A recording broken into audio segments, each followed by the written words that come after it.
Hoje a gente vai te mostrar como é feito gelo seco. Bora ver!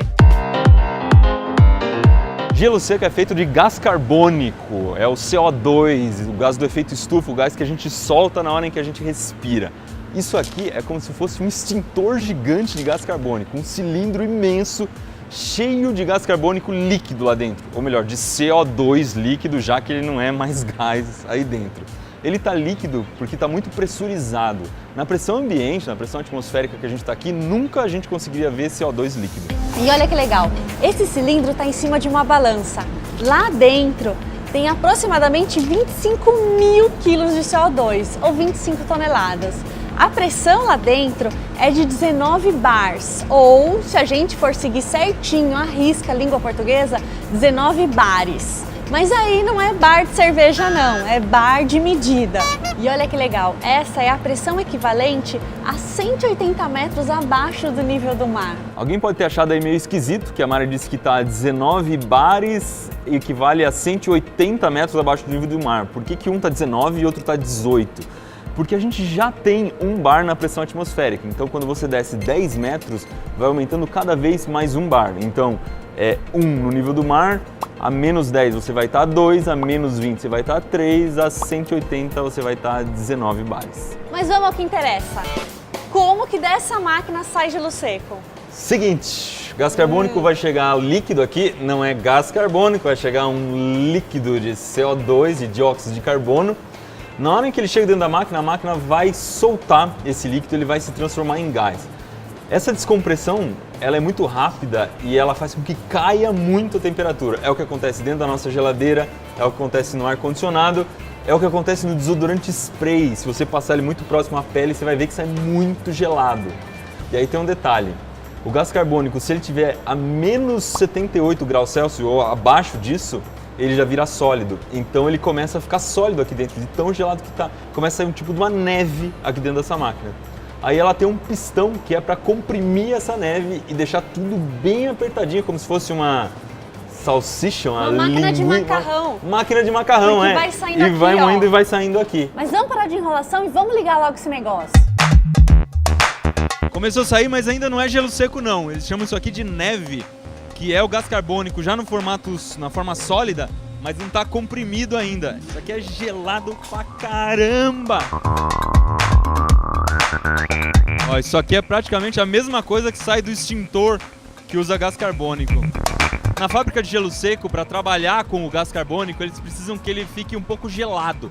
Então esse cilindro, ele não está a temperatura ambiente, ele tem uma capa térmica e uma espécie de uma geladeira aqui. Então aqui ele vai estar a mais ou menos menos 40 graus Celsius. Formou neve suficiente, começou a sair gelo seco. Aqui eles produzem dois tipos. Tem o pellet ou rice, que tem mais ou menos 3 milímetros de diâmetro, e o nugget, que é aquele mais comum, que tem de 16 a 19 milímetros. A principal função do gelo seco não é fazer experiências de física, e você também não deve pegar na mão porque isso aqui é extremamente gelado e pode te queimar com frostbite. A principal função é conservar coisas onde não existe geladeira. Então, por exemplo, se uma pessoa precisar fazer um transplante de coração, na hora de transportar aquele coração, você precisa de gelo seco para ficar geladinho ali. Na hora de transportar uma vacina ou qualquer tipo de material biológico, o gelo seco é a coisa ideal. Também é muito usado para transportar comida em avião, por exemplo, quando você vai levando a comida congelada para um lado para o outro, o gelo comum pode não ser suficiente para manter a comida congelada. Você precisa de alguma coisa, uma temperatura muito mais baixa, nesse caso, gelo seco. Esse aqui que é em pellet é usado para outra coisa, é usado para jateamento. É para você limpar uma peça extremamente difícil de limpar. Por exemplo, uma peça toda enferrujada, você coloca numa máquina e ela vai funcionar como se fosse um VAP de gelo seco. Vai dar uma lavada de gelo seco, jogar gelo seco violentamente contra a peça e aí arrancar toda a ferrugem. A vantagem de já usar o gás carbônico para isso é que não fica resíduo, ele se transforma em gás depois. E muita gente me perguntou no Face de onde que vem o CO2 para fazer gelo seco.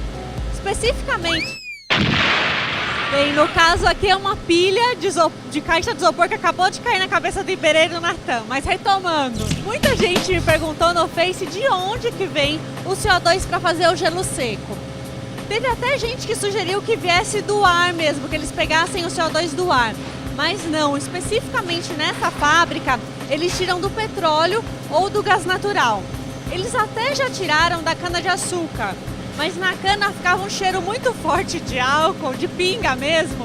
E aí não era uma coisa legal, porque contaminava todo o ambiente e quem usava esse gelo seco para conservar comida também ficava com um cheiro desagradável. Como não é uma matéria-prima que vem de graça e também ela é poluente, eles recuperam boa parte do gás carbônico que é desperdiçado nessas máquinas. Se não tivesse nenhuma recuperação, a gente precisaria de 3 kg de gás carbônico para fazer 1 kg de gelo seco. Hoje, recuperando o gás carbônico, eles gastam 1,3 kg para cada quilo de gelo seco. Aqui desses 2 canos que estão brancos, sai o CO2 que sobrou. Ele vem até o balão, que parece um Zeppelin, para ser armazenado.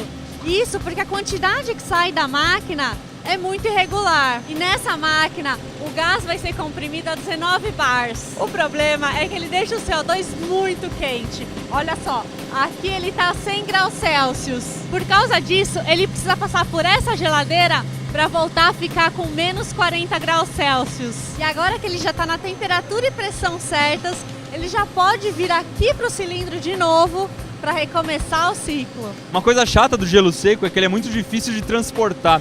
Ele fica passando do estado sólido para o estado gasoso, fica sublimando o tempo inteiro. Então ele vai desaparecendo aos poucos. É por isso que eles usam essas caixonas aqui.